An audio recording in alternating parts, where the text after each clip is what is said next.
The last time Mrs. Borden was seen alive was at 9 a.m. by her stepdaughter, the infamous Lizzie Borden, and by the maid Bridget. Now, at the time of the murder, Lizzie's sister Emma was out of town, and Mr. Borden was in Fall River, as was Uncle John. Lizzie claimed that she was downstairs ironing handkerchiefs.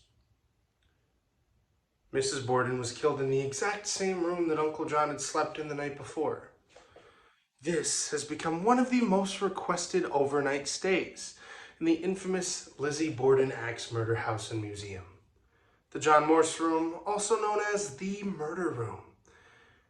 Now, there were no signs of a struggle and there was no self-defense. Peculiar, isn't it?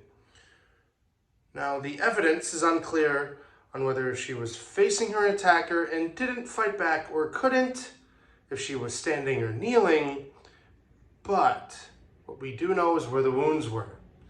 One was on the left side of her head above her ear. There was another between her shoulder blades about 4 inches deep, and then there were 17 in the back of her head and neck for a total of 19. They eventually found Miss Borden face down in her own coagulated blood. Now, between the blood and the stomach contents of the two murders, Mrs. Borden's murder happened at 9:30 a.m., a full hour and a half before Mr. Borden's murder. Now, if you look at the photo in the dining room, which is where the autopsy was, you see her lying flat on her stomach, with blood around her head.